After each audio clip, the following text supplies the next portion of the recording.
Let me ask you something. Have you ever felt like you're stuck? Like you know what you need to do, but no matter how hard you try, you just can't get yourself to take action? Maybe you start something, but then you lose momentum. Maybe you tell yourself, tomorrow I'll be different, but tomorrow comes and nothing changes. Sound familiar? Listen, this isn't just about motivation. It's not about discipline. It's about understanding how your mind and body actually work. Because the truth is, laziness is not a personality trait, it's a pattern. And patterns can be rewired. For over 100 years, yes, 100 years, I've been studying what makes people successful, what drives them to push past their limits, what separates the ones who take action from the ones who stay stuck. And guess what? Some of the most powerful tools for breaking free from laziness don't come from the latest productivity hacks or self-help books. They come from ancient Japanese wisdom. These aren't just techniques. These are principles that have been shaping high performers for centuries. And today, you're going to learn 7 of them. But here's the deal. You can't just listen. You can't just nod along and think, oh, that sounds good. No, you've got to apply this. You've got to take action, because knowledge without action is nothing. So, if you're ready to rewire your brain, if you're ready to break the cycle of procrastination and step into real momentum, then let's dive in. And it starts with this, Kaizen, the beginner's mindset. Kaizen, beat procrastination with small, consistent daily actions. Most people fail to take action because they think change has to be massive, instant, and overwhelming. They set these huge, unrealistic goals, and when they don't see immediate progress, they give up. That's why Kaizen is so powerful. It's not about making drastic changes overnight. It's about making small, consistent improvements every single day. Imagine you want to get in shape. You don't need to start by running 5 miles or lifting heavy weights for 2 hours a day. You just need to start with something small. 1 push-up, 1 squat, 1-minute walk. Your brain doesn't resist tiny actions, but over time, those tiny actions build momentum. The next day you do 2 push-ups. The next week you walk for 5 minutes instead of 1, and before you know it, these small habits have compounded into real, lasting transformation. This technique isn't just about fitness. It applies to business, learning, and personal growth. If you want to be more productive, don't aim to work for 5 straight hours starting tomorrow. Start with just 5 minutes of deep focus. If you want to write a book, don't set a goal of 10 pages a day. Just write 1 sentence. The trick is to make it so easy that you can't fail.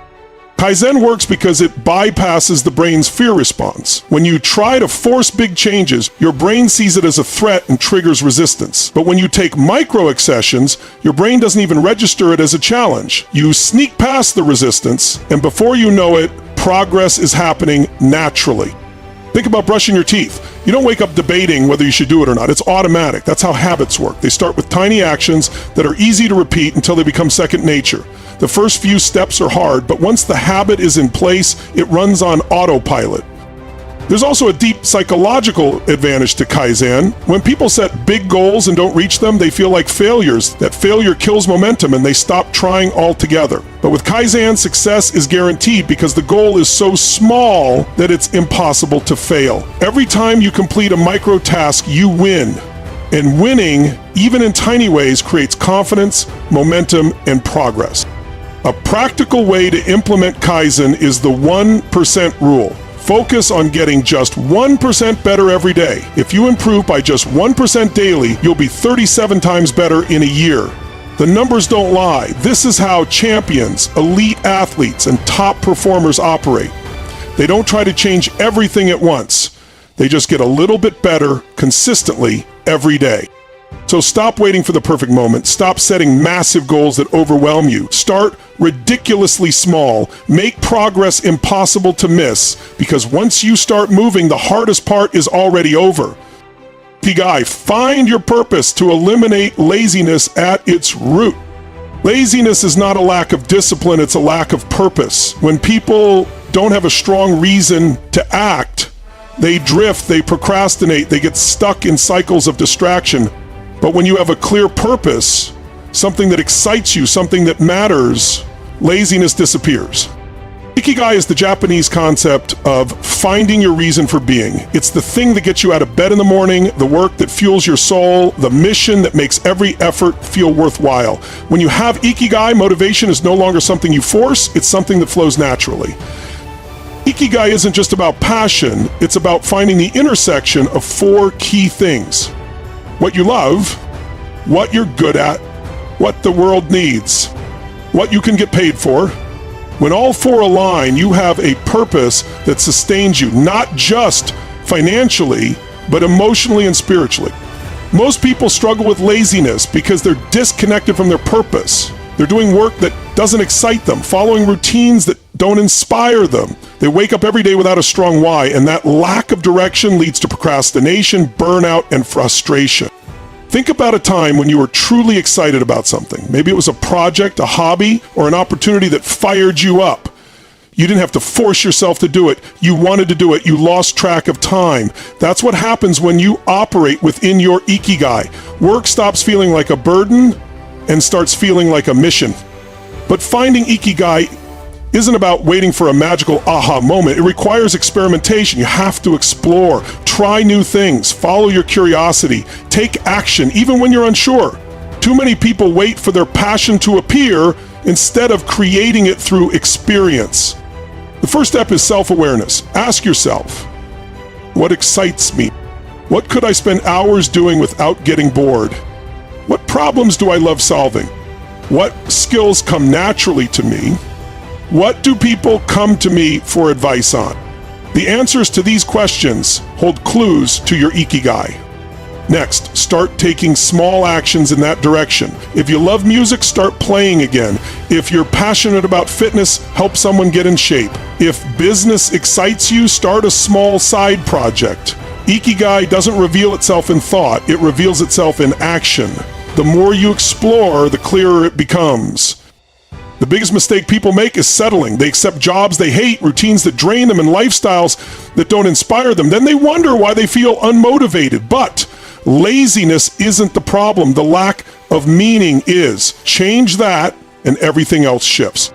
Ikigai is the antidote to procrastination. When you wake up every day with a deep sense of purpose, you don't need to search for motivation. It's already built into your life. Shoshin, approach tasks with a beginner's mindset and curiosity. Most people fail to make progress not because they lack intelligence or talent, but because they carry too much mental baggage. They overthink. They assume they already know the answers. They hesitate, fearing failure or judgment. This is why Shoshin, the beginner's mindset, is so powerful. It allows you to approach every challenge as if you're seeing it for the first time, with openness, curiosity, and a willingness to learn. Experts often get stuck in their ways. They rely on past experiences and become resistant to new ideas. Beginners, on the other hand, are free. They don't have preconceived notions, so they explore, they experiment, and they make breakthroughs. When you adopt the beginner's mindset, you strip away ego and replace it with curiosity. Instead of assuming you already know how something works, you ask questions. Instead of fearing mistakes, you embrace them as part of the process. Imagine a child learning to walk. They don't analyze the mechanics of movement or worry about falling. They just try, fall, get up, and try again. That's the essence of Shoshin. Children don't hesitate to explore because they haven't developed the fear of failure yet. As adults, we accumulate fears, doubts, and self-imposed limitations. We tell ourselves that we're too old to learn a new skill, that we're not good enough, or that it's too late to start. But those are just mental barriers. The truth is, the people who keep growing and succeeding are the ones who never stop learning. One of the greatest advantages of Shoshin is that it eliminates perfectionism. Many people don't take action because they believe they need to have everything figured out beforehand. They think they need the perfect plan, the perfect conditions, the perfect timing. But perfection is an illusion. Progress comes from action, from stepping into the unknown and being willing to learn as you go. If you wait until you feel ready, you'll never start. Shoshin also applies to overcoming challenges. When you hit a roadblock, instead of getting frustrated, shift your perspective. Ask yourself, what can I learn from this? Approach it with curiosity rather than resistance. Challenges are just lessons in disguise. The more you embrace them, the faster you grow. A practical way to develop Shoshin is to deliberately put yourself in situations where you're a beginner again. Try learning a new language, picking up an instrument, or starting a new hobby. Experience what it feels like to be outside your comfort zone. This reminds you that struggle is not failure, it's learning in action. It rewires your brain to embrace discomfort rather than avoid it. Hara Hachibu, manage energy by eating until 80% full. Energy is everything. If you don't have energy, you can't focus. If you can't focus, you can't be productive. Most people think laziness is about discipline, but more often than not, it's about low energy levels. When your body is sluggish, your mind is sluggish. The Japanese practice of hara-hachi-bu is a simple but powerful way to manage energy levels by eating only until you're 80% full. It prevents overeating, keeps the body light, and maintains optimal energy throughout the day. When you overeat, your body diverts massive amounts of energy to digestion. This is why people feel tired, sluggish, and unmotivated after a heavy meal. The body isn't designed to function at peak performance when overloaded with food. But when you eat just enough to satisfy hunger, without stuffing yourself, you maintain steady energy and mental clarity. This practice has deep roots in Okinawa, where people have some of the longest lifespans in the world. They don't eat until they're completely full. They stop when they're satisfied but not stuffed. This slight calorie restriction not only keeps their energy levels high, but also reduces the risk of disease and prolongs life. Hydration also plays a role. Many people confuse thirst with hunger. Drinking a glass of water before meals can help prevent overeating and keep energy levels balanced. Proper hydration supports digestion, brain function, and overall performance. The timing of meals is just as important as portion size. Large meals late at night disrupt sleep, which in turn affects energy levels the next day. Eating lighter dinners and avoiding heavy processed foods before bed improves sleep quality and allows the body to recover properly. Quality sleep is one of the most overlooked factors in maintaining high energy and beating laziness. By eating with intention, choosing whole nutrient-dense foods, and stopping before feeling overly full, you allow your body to function at its best. Instead of relying on willpower to fight laziness, you create an environment where energy naturally flows. A well-fueled body leads to a sharp, focused mind. The better you eat, the better you perform. Wabi-Sabi, take action without waiting for perfection. One of the biggest reasons people stay stuck is the obsession with perfection. They hesitate to start because they feel like they're not ready. They procrastinate because they fear their work won't be good enough. They set high expectations for themselves, and when reality doesn't match those expectations, they feel frustrated and give up. This is why Wabi-Sabi is such a powerful mindset shift. It teaches that imperfection is not a flaw, but a source of beauty. In Japanese culture, Wabi-Sabi is about embracing the natural flow of life. It's about accepting that nothing is ever truly perfect, finished, or permanent. A cracked teacup is not broken, it has character. A worn-out wooden floor is not damaged, it has history. Instead of striving for an impossible ideal, Wabi-Sabi encourages appreciation of things as they are, flaws and all. This mindset, when applied to personal growth and productivity, removes the biggest barrier to success: waiting for things to be perfect before taking action. Perfectionism kills progress. Many people dream of writing a book but never start because they think their first draft has to be amazing. Others want to start a business but hesitate because they don't have the perfect plan. Some avoid learning a new skill because they don't want to look like a beginner. But the truth is, perfection is an illusion. Nothing starts out perfect. The first attempt at anything is always rough, messy, and full of mistakes. But that's how progress happens, by embracing the imperfection and refining through action. The best artists, entrepreneurs, and creators don't wait for perfection. They take action, iterate, and improve along the way. A sculptor doesn't expect the first strike of the chisel to produce a masterpiece. They chip away, refine, and shape the stone over time. The same principle applies to anything in life. Every skill, every project, every transformation begins in a raw, unfinished state. The only way to improve is to start, even if it's messy, even if it's not perfect. One of the biggest advantages of adopting Wabi-Sabi is that it removes the fear of failure. When you stop seeing imperfections as mistakes and start viewing them as part of the journey, you become free. You stop hesitating, stop second-guessing, and start taking bold action. This is why some of the most successful people in the world emphasize speed and execution over perfection. They know that momentum matters more than getting everything right from the start. A practical way to implement Wabi-Sabi is to set a goal of completing things imperfectly. If you want to write, aim to produce bad first drafts. If you want to start a fitness journey, don't worry about the perfect routine, just move. If you want to learn a language, don't obsess over grammar, start speaking. The goal is progress, not perfection. Another powerful exercise is to reframe mistakes as learning experiences. Instead of getting discouraged when something doesn't go as planned, ask, what can I learn from this? When you stop fearing failure and start seeing it as feedback, every setback becomes a stepping stone towards success. Applying Wabi-Sabi also means simplifying. Many people overcomplicate their goals, thinking they need complex systems and perfect conditions before they can start. But simplicity is powerful. Instead of waiting for the perfect gym, do body weight exercises at home. Instead of planning for months before launching a business, start with a small test. Instead of waiting for the perfect moment, take action now.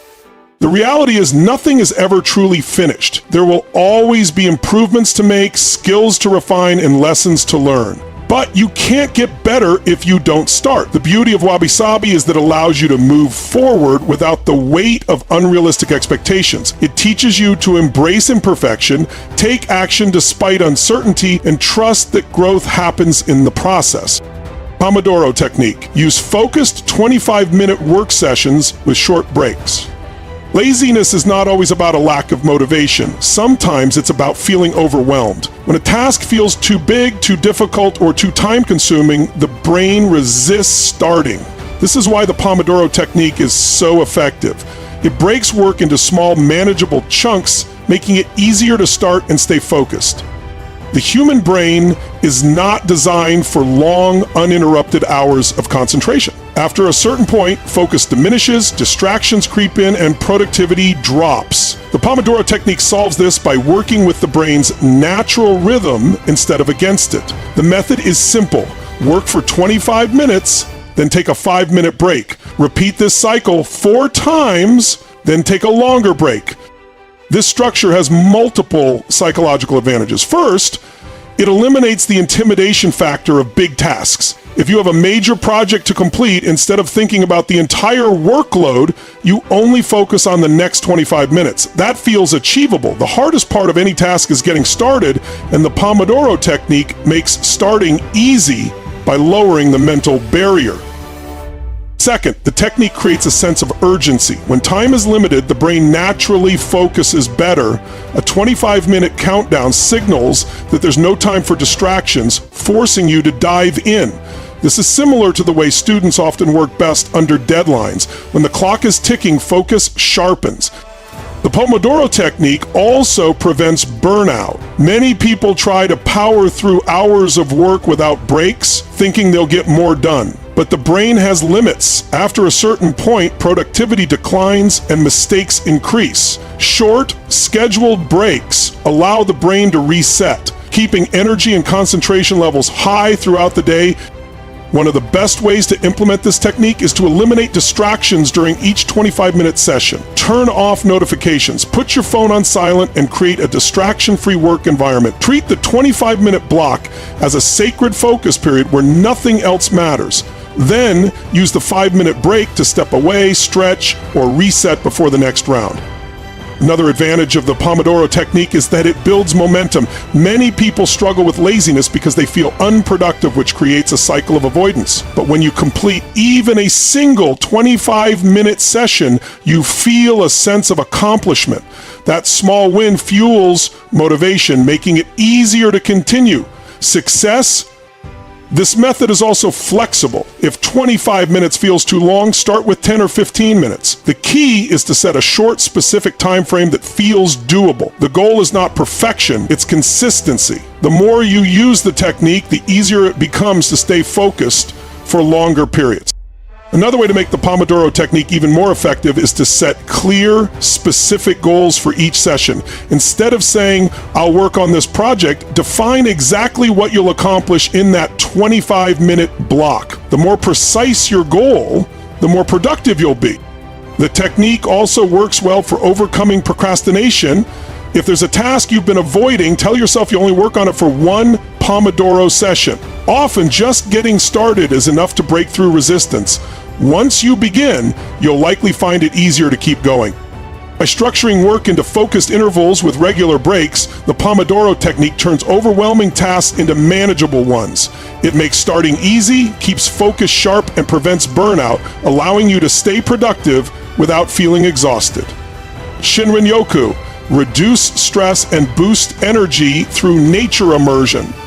Modern life is filled with constant noise, screens, and distractions, draining mental energy and creating stress. When the mind is overwhelmed, motivation decreases and laziness takes over. Shinrin-yoku, or forest bathing, is a simple yet powerful way to restore focus and energy by immersing yourself in nature. Unlike exercise or hiking, it's not about physical activity. It's about being present, engaging the senses, and absorbing the natural environment. Studies show that spending time in green spaces lowers cortisol, reduces anxiety, and enhances cognitive function. Nature resets the nervous system, shifting the body from a stressed state into relaxation. Even brief exposure to trees, fresh air, and natural sounds boosts mood and creativity. The scent of trees, the rustling of leaves, and the feel of the earth underfoot activate the parasympathetic nervous system, improving overall well-being. Walking mindfully through a park, sitting near water, or simply breathing fresh air can refresh the mind and increase productivity. So here's the truth. Breaking free from laziness isn't about forcing yourself to be disciplined. It's about understanding your patterns and rewiring them. You adopt Shoshin, the beginner's mindset, so you stop overthinking and just start. You use Hara Hachibu to fuel your body the right way so energy isn't holding you back. You embrace Wabi-Sabi so perfectionism never stops you again. You use the Pomodoro technique to focus in short, powerful bursts, and you apply Shinrin-yoku to reset your mind and destroy stress before it destroys your momentum. This isn't about trying harder, it's about thinking differently.